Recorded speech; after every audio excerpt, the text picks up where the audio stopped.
Hello everyone, welcome to Smart Investing. Today's video that I have for today, I have 5 bank stocks and we're gonna go over each and every one of them. So for the first stock up that I have is BCBP.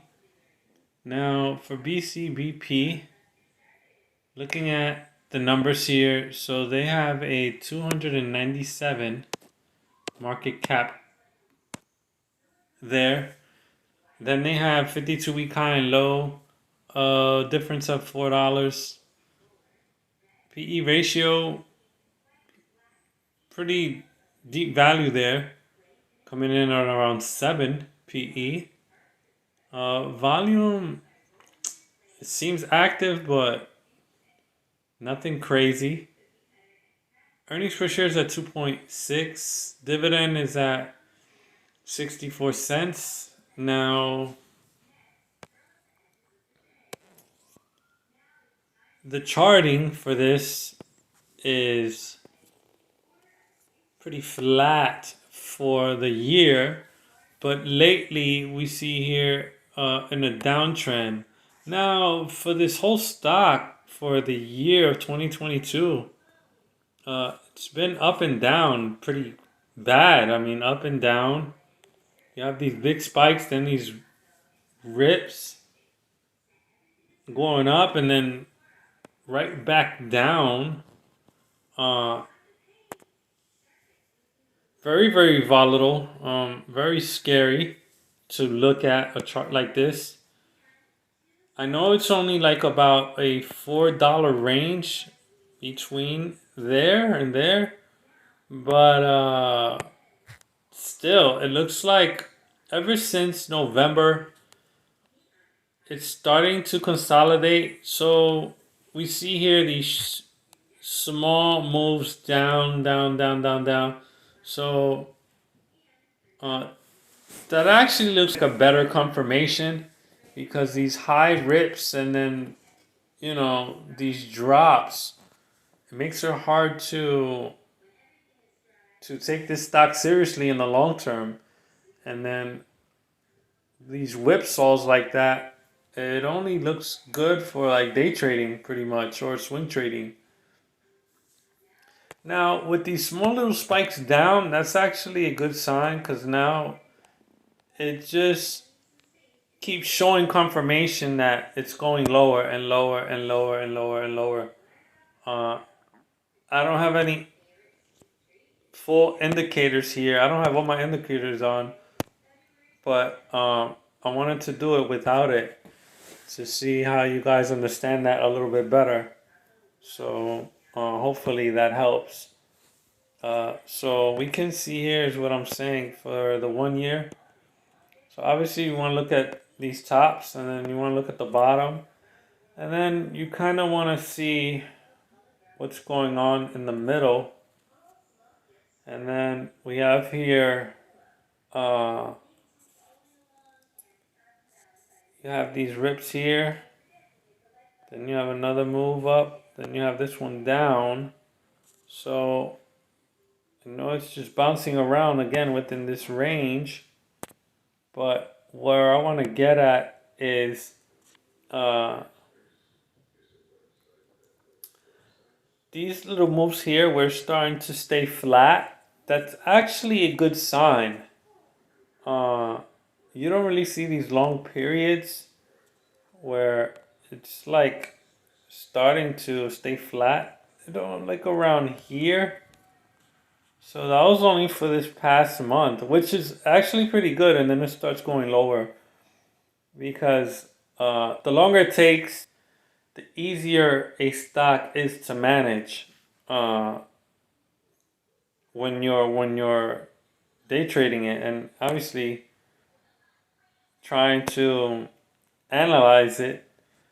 But then all of a sudden, things just take the wrong turn, and it just can collapse or even break out. So anything goes. Uh, I've mentioned this before, but pretty much it takes patience. It takes patience to uh, look at a move until there's further confirmation. Not everything you have to jump in and just take a final decision. You can always, pretty much backtrack and find out really what's going on and just kind of wait for further confirmation if it's going to break new highs or not.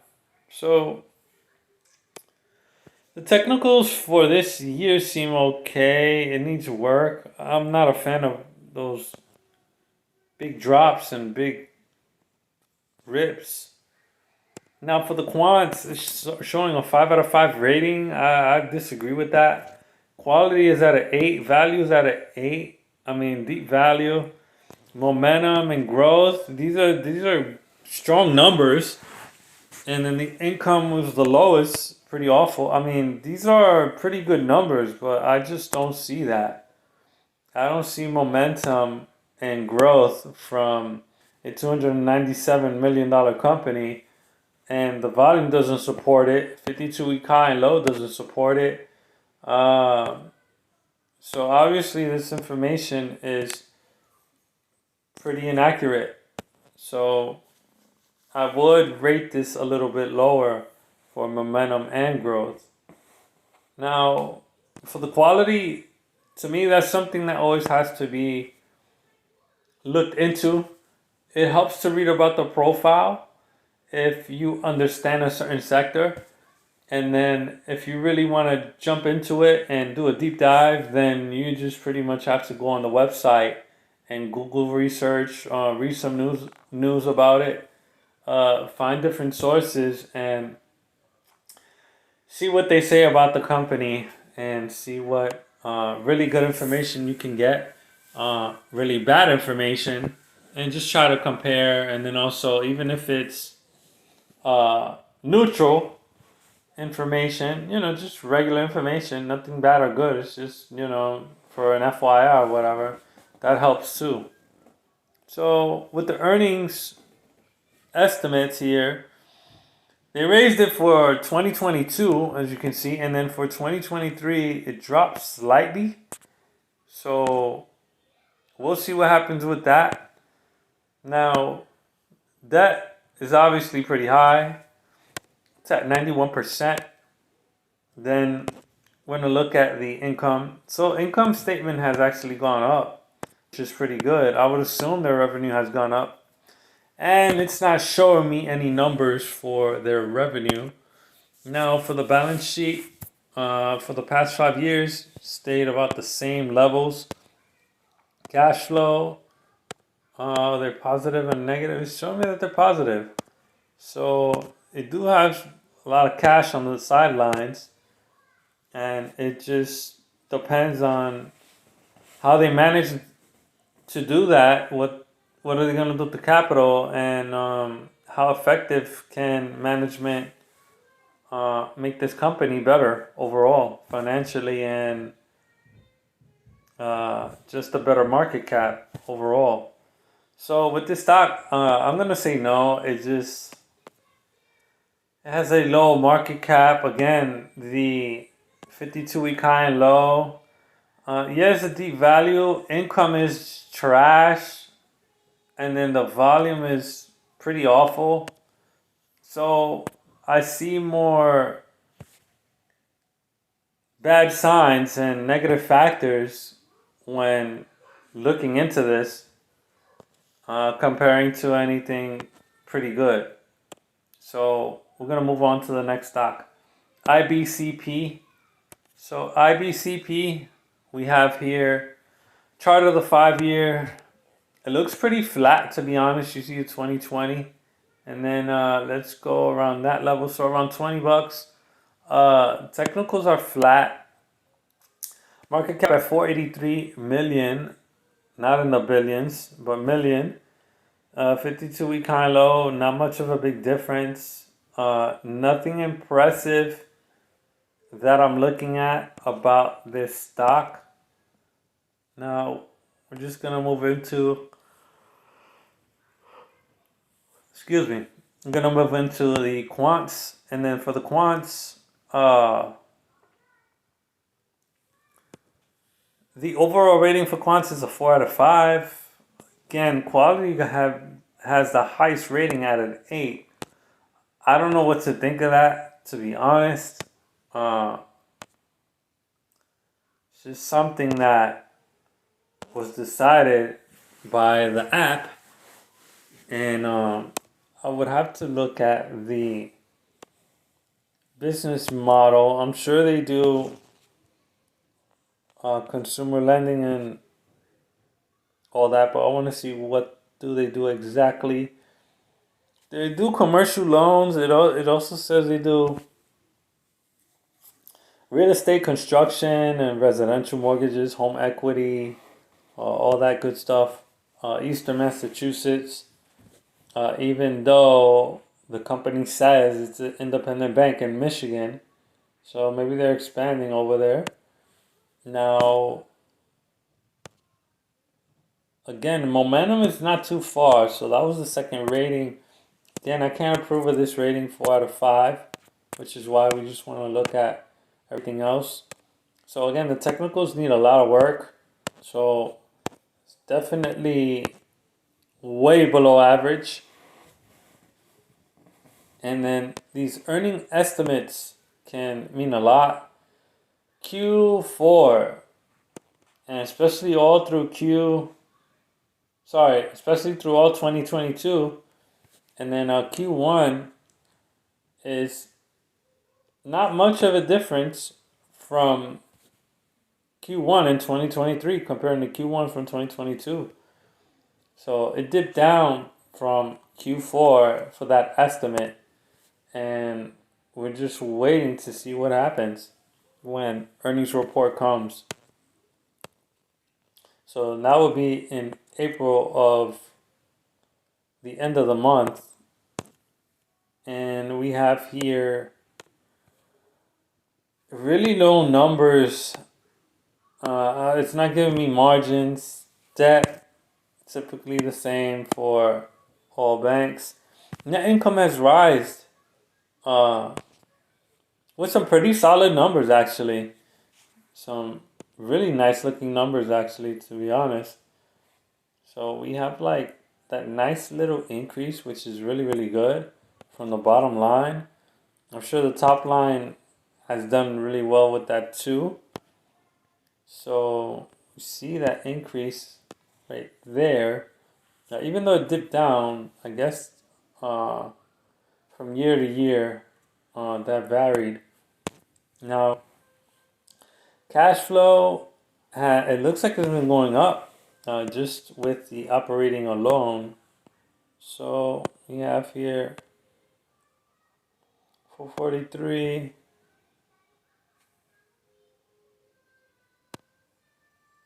So they're $30 million down, negative 30 million. The net income can make up for it. So they have about 30 million left. A little bit more than 30 million left for net income, which helped them a lot.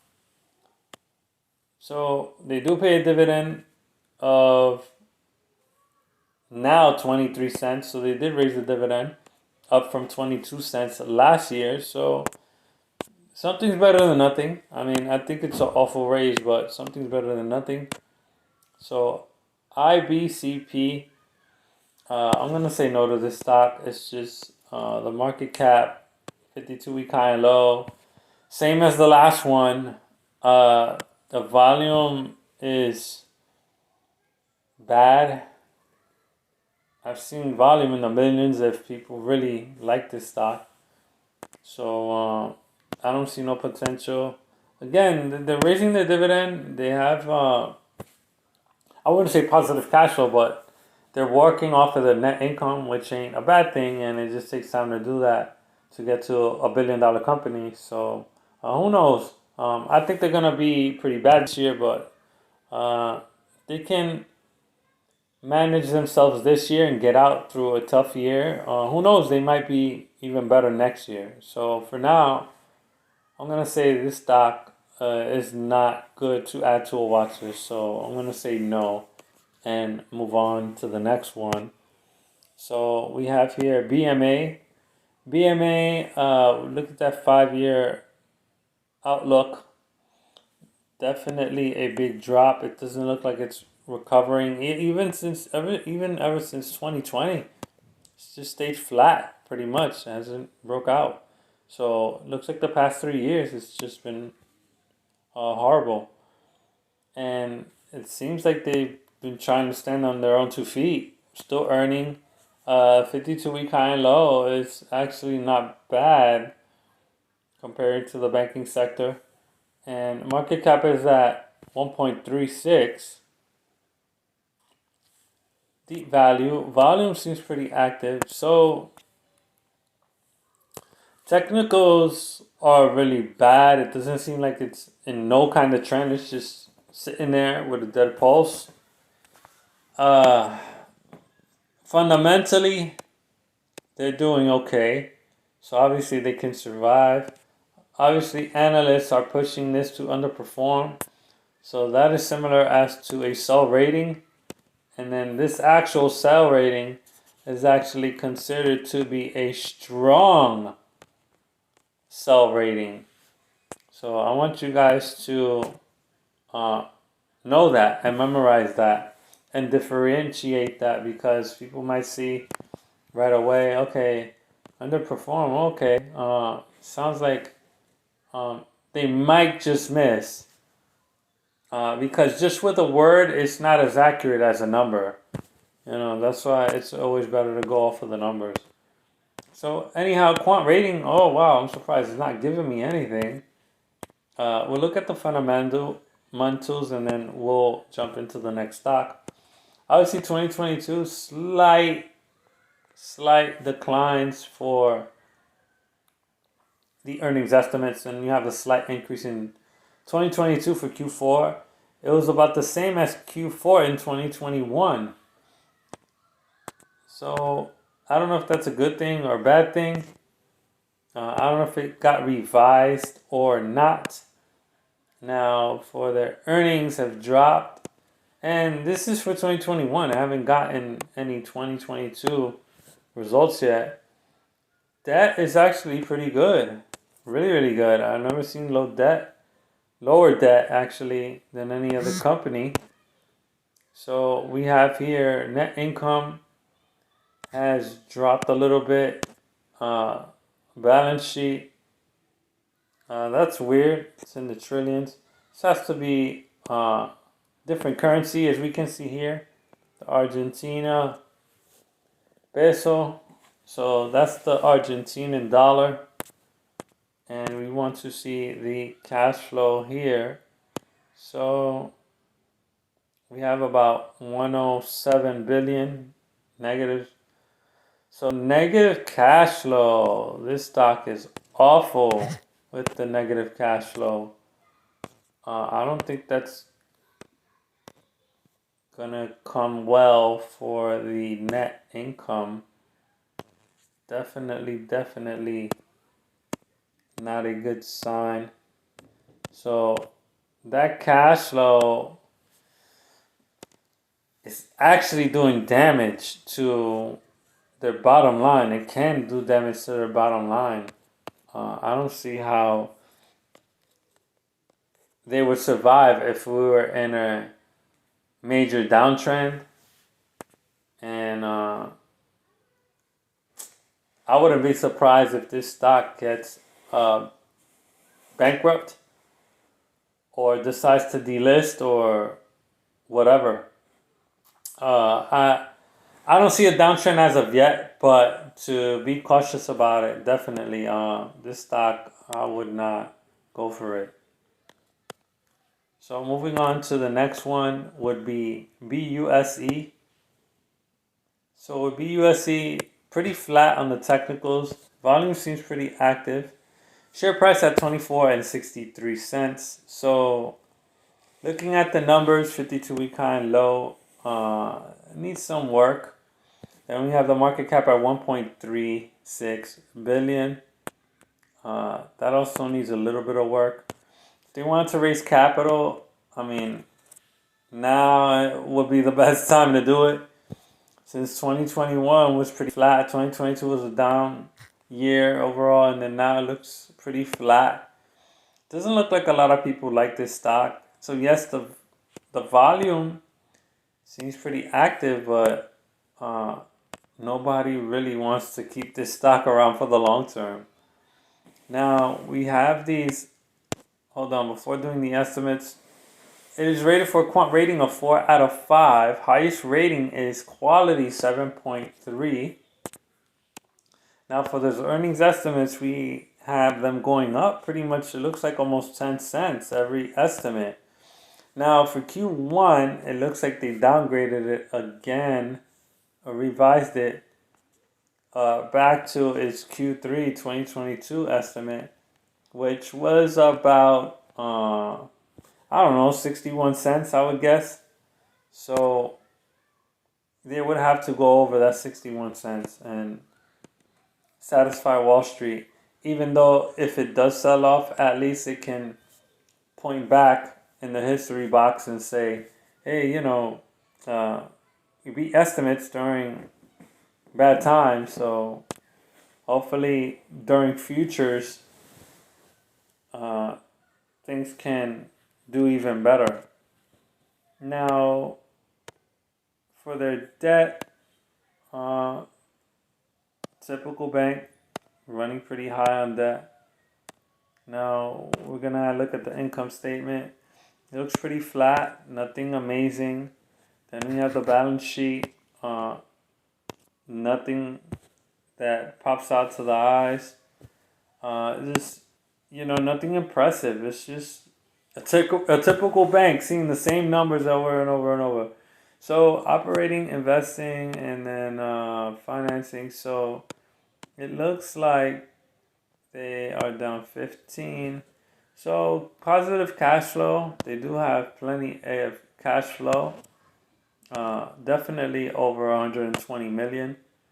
So hopefully they can put that to good use. And who knows, they might even buy shares of another bank and put them out of business if they have the tools to do so. And obviously it's financial backing and decision making to go with that.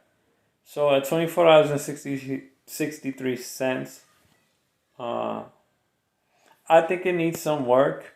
I wouldn't hold my breath on it. Yes, it's active, but for the long term, I'm going to say no. And then also for the short term, I'm going to say no. I'm sure there's better stocks out there than BUSE. Last stock that we have is OFG. So OFG is OFG Bank Corp. So we have here a lot of volatility. Last 5 years took that dip. It stayed above its 2020 highs ever since October 2021. And then again, we still have these spikes and just waiting for a confirmation to break out. And even if it is, hopefully it's not a false signal. As we can see here, very, very volatile stock. So very, very volatile. That's definitely a negative sign. I don't like that.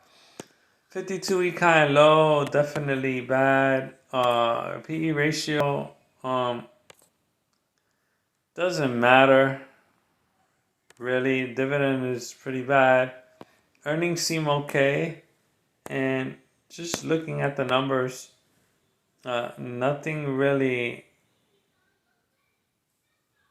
impressive.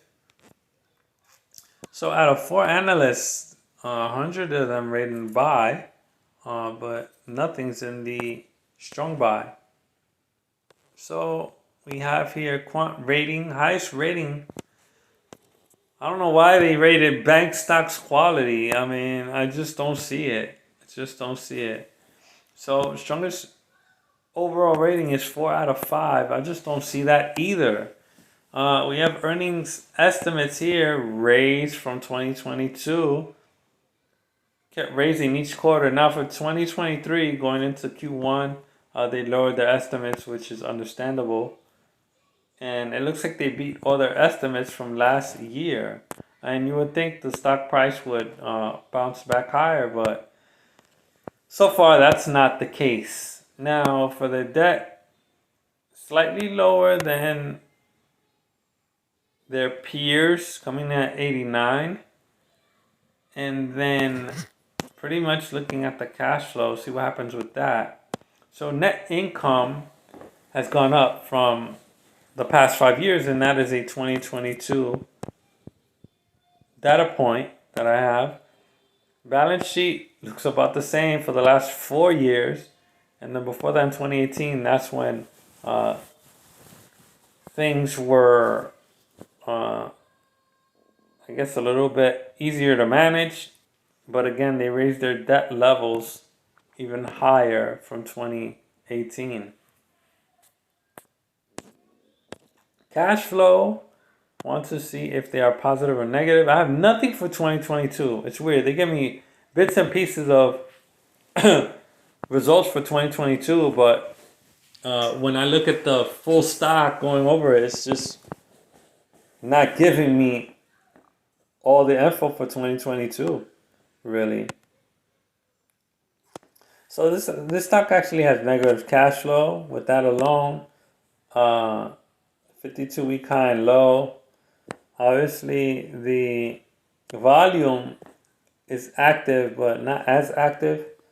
And again, the market cap, it will be okay. If this was a different sector, fine. It wouldn't play much of a role. But I mean, you have hundreds and hundreds of companies in the banking sector. So a $1.4 billion company, that's just pocket change to these very large cap companies and these mega cap companies. So with this stock, I'm gonna say no. I don't like any of these stocks. Even at a share price of $29.19, this company needs a lot of work, especially with the cash flow. So with that said, I'm gonna end it. Thank you guys for watching. I'll see you guys in the next one, and hopefully you guys enjoy my video, learn something. Hopefully you can share something. If not, I'll come up with different ideas, and stay tuned for those. So again, thank you guys for watching, and I'll see you guys in the next one.